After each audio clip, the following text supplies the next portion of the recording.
Good question, though. Yeah. Next one. We did Sheldon's question already as part of the Devin Larratt and Wagner match review. So we have Sean, our constant incel friend. For his career, it seems John Brzenk has favored table training without much weight gym time to complement. In his Q&A and table talk under the Pound for Pound brand, he again reaffirmed this belief. Now, obviously, this has served him well over his career, as he is the best arm wrestler and best pound for pound arm wrestler of all time. My question is, why does this approach that he proposes not seem to work for the average puller? For example, I believe Krasimir Kostadinov used this approach of almost only table time in his preparation for his super match against Dave Chafee. It's an unfair example, first of all, because a weight disparity. Yeah, Dave might have beat him anyway, no matter what his preparation was for that match. But it's an interesting question. And you want to take a shot at it, or do you want me to take a run at it right away? Travis was once quoted as saying John Brzenk had the best and biggest toolbox in the game. It's always hard to take, and I do not like, we always want to ask the best guy what he does or what he thinks or what his philosophies are. I don't like, because he's so genetically gifted. And he did it in a time where people weren't running into gyms. We didn't have YouTube tutorials on how to build biceps, wrists. So back then, you can get away with just being a genetic phenom and living on the table. He did it. Would he be able to do it now? If he was in his prime years, I think he'd struggle if he still kept the same paradigm. Things evolve, athletes evolve, and I think we need the gym. But again, he's not the best guy. Just like talking about Devin about top rolling, he's not the best guy because he's so genetically gifted to certain things. It skews his objectivity in creating the ideal training environment. Like I said, I always prefer to take a guy that's less genetically gifted, like a Todd Hutchins, who's done more with less, and ask him what he's done and follow that template. John's done a lot of stuff in an era where, he had more gifts than everyone else, and he probably, in that era, not everyone even arm wrestled on the table. They went to tournaments, and we was talking to Scott Norton last year. He just went to tournaments, and that's it, once a month. So at the time, John was a workhorse. Today's standards, John would not be a training workhorse. John would just be, not if he's only on the table. I mean, you need to incorporate gym. But what happens when you have minor injuries? How do you increase certain strength gains in certain areas if you're only subjected to the table? So I don't love when people say, well, John said this. John was an exception to the rule, and he did it in an era where we didn't have the information we have now. That's right. And it's not bodybuilding. No. You can't do bench press for hypertrophy range, and everyone gets basically similar results from that. Arm wrestling is completely different, and strength training is completely different.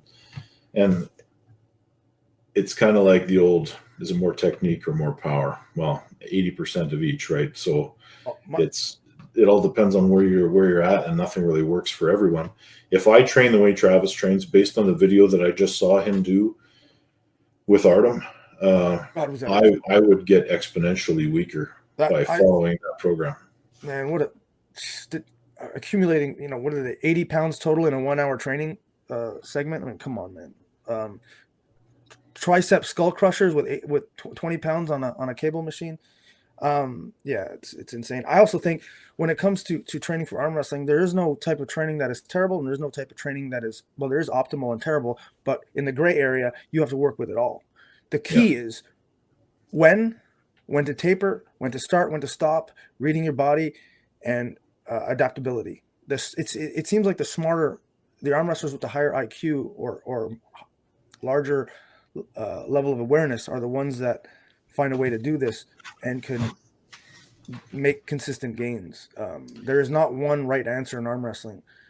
You have to put everything together, crank on the handle, and what comes out is a mix of everything. If I was going to tell somebody to follow someone's training online, and if you can do what they do, you will improve at arm wrestling, go look at Gabriela Vasconcelos' training. Yeah. Come on. It's take a little bit of everything, try a little bit of everything, create a journal. It's a fucking 20-year journey to find out, 10-year, 20-year journey to find out what ideally works for you, when and where. People, like I said, a couple weeks ago, a guy asked me to write him a training program. It's like, I can't do that. I mean, especially in arm wrestling, where if you go super hard on the table on a Saturday, but your routine says bench press on Monday, how the fuck are you going to, you're just going to overtrain and maybe hurt yourself? Like, yeah. So everything is based on how you feel and yeah. It's ridiculous. I was listening to another podcast this morning, and he talked about, it was Chael Sonnen's podcast. He was talking about, if you did one sport as a kid, and all the people that say, if I could just concentrate on that one sport, I'd be amazing at it. How much training are you going to do? If you are training more than an hour and a half, 2 hours a day, why isn't your training harder that you have to stay so long in the gym to get stuff done? Like, it's ridiculous to say that these Russians, it's their job to train. Sure, it's their job to train. The only real advantage I see of them having way more time is they have more time for nutrition and recovery and therapy and things like that. The training piece itself, I think there is no advantage if you have a couple hours a day to go to the gym. Justin Grant came back from Worlds a couple of years ago, and he told me that he talked to a couple of the Europeans, the Eastern Europeans, and they train 9 hours a day in the gym. They don't have a job. Bullshit. And he says to me, I wish I can do that. I said, they're either lying to you, or they're training, they're coaching, they're doing volume, they're stretching, they're rehabbing, they're drinking, they're talking, they're webcasting, they're doing a whole bunch of fucking shit. The most effective trainings I've ever had in my entire fucking life, the ones that attacks your metabolic stressors, that can like change the composition of your body quickly, that shit, it's 30 to 45 minutes and I'm on the ground. Yeah. Like, it's 2, 3, 4 hours. Come on, man. Even when I say 2 hours a day to go to the gym, I'm in and out in less than an hour, 100% of the time.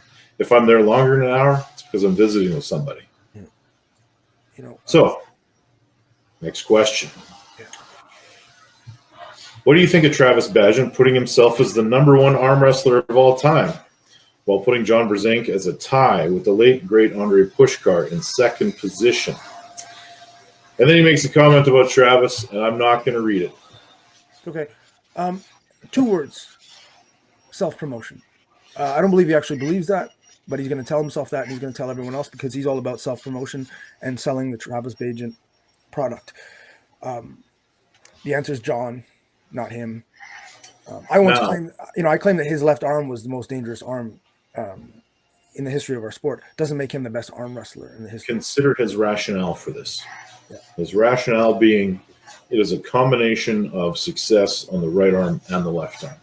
So does that take John out of the running, or does it change things as far as that ranking goes?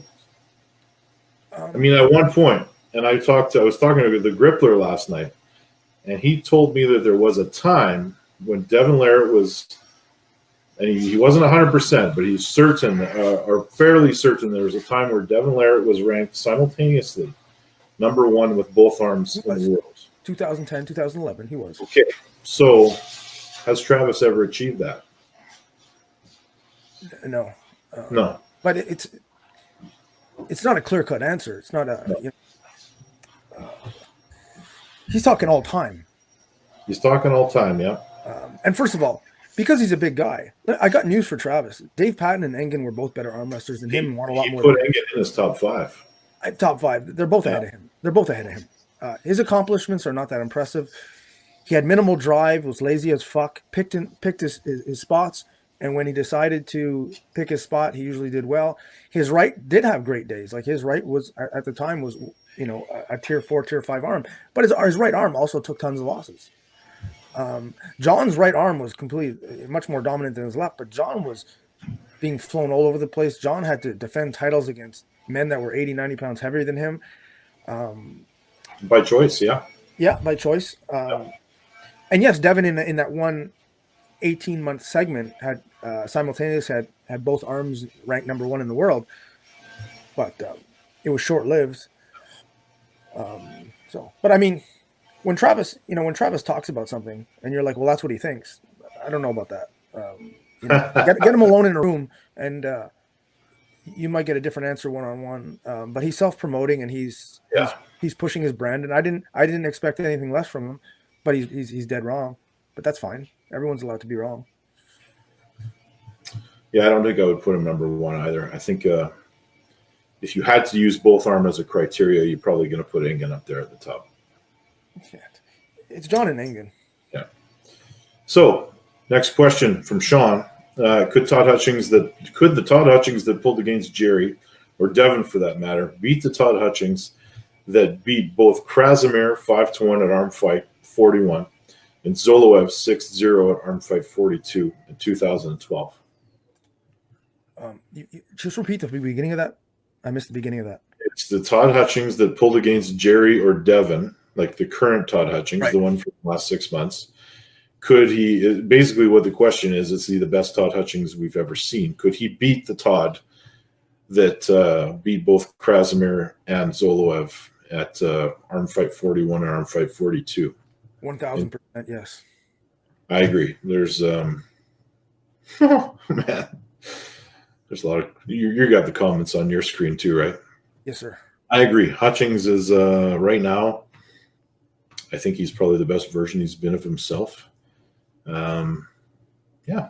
Also, he took 2 losses. He lost to Devin, he lost to Jerry. But you have to consider, the rules, the reffing. There's a whole bunch of things you got to consider. Not whether or not he deserves to win, but whether or not what version of him, well, he's not as strong because he lost. I mean, you have to take everything into consideration. Yeah. If WAL ever decided to put the 1 inch on the front of the pad, everyone's fucked. Todd goes ape shit, right? So it all depends on the format and the rules and the league and stuff. But yeah, I think he's at his best. Versus Jerry, he was at his best. We've seen best version. Hey, we got a question in the comments, and you can see it too. Brian says, I know you guys have briefly touched on this in prior segments, but what are the top 5 reasons why you would go to a specific tournament? So that's a good question. That's a good question. It's a very good question. I don't know if I could, probably informally, I wouldn't say top 5 reasons. I would just say the reasons why we would pick a tournament. Does the title mean something? Is it a challenge? Is there somebody there that is particularly that we want to arm wrestle against? That's kind of my reasons. Is it financially makes sense, and does it make sense with my personal life? Wow. In random order, promoter/league reputation. 2, the awards, kick-ass trophy or cash. 3rd is people that I think will be there. 4th is travel. How close, how far, how viable is it? And the 5th reason would be what state is my body and my arms in? Like, am I, obviously.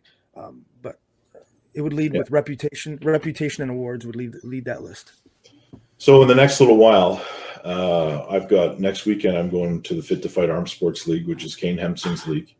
He is a great promoter. He always does what he says he's going to do. He treats us very well as athletes.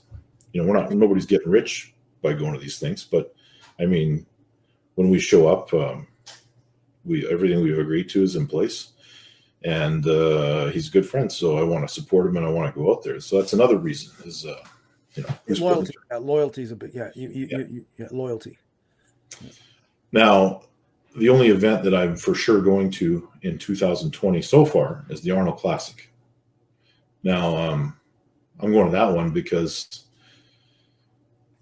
every time I've gone to the Arnold, it's been fantastic. I haven't been in a number of years. I've never won that event. I'd like to try to win that event again.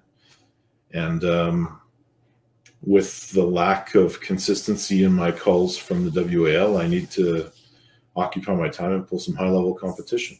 Yeah, make some noise out there, big fella. Yeah. Nice. Yeah. Well, Gabi, we got no more questions. That's it. The questions that have come in are the questions we have. Fair enough, man. And what do you got? Anything? Did we say thank you to Smirnoff Ice? No, we did not. We did not. So we'll do it at the end of the show. Yeah, fair enough. Thanks to Smirnoff Ice once again. Yes, sir. No, I'm not drinking this today. I do work tonight, so sorry, guys. That's just responsible. Yeah. Responsible. Yeah. No. All in all, I think the WAL card was a success. I mean, you have varying opinions, but you need varying opinions. You need chatter. You need all that stuff. So it was a success. Congrats on all the winners. And the biggest takeaway is Gabi, man. Wow, that's crazy. That's a real problem. Oh fuck yeah! Because who are you going to put her against? You can't. You're done. You beg Irina Makieva to come out of retirement, which if Igor can't do it, I don't think Kaplan can do it. So basically, she's sitting alone on an island.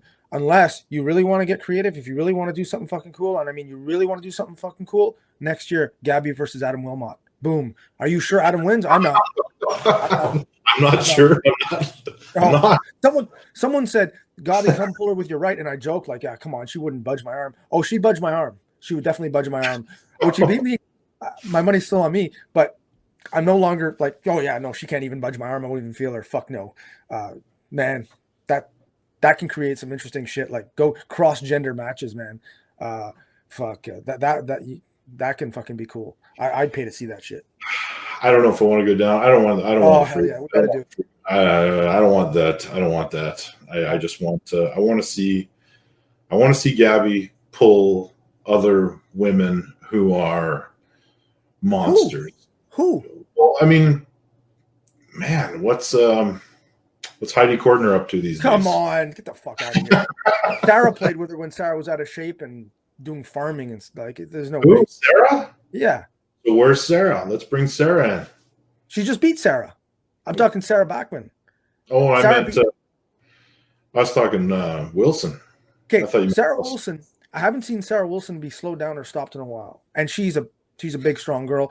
It's conceivable that could be a match, but I need to see more. Like I need to see more. I'm not sure Sarah Wilson, although she has incredible pedigree, would even beat Sarah or even touch Sarah. And Sarah just got blown out of the water by Gabi.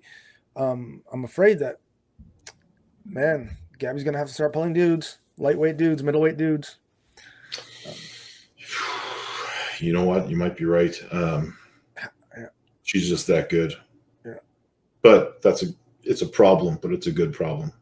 Oh, I mean, she's never going to be the underdog again. No. And I don't think if Irina doesn't, even if she came out of retirement, I don't know if Gabi wouldn't still be the favorite after that performance.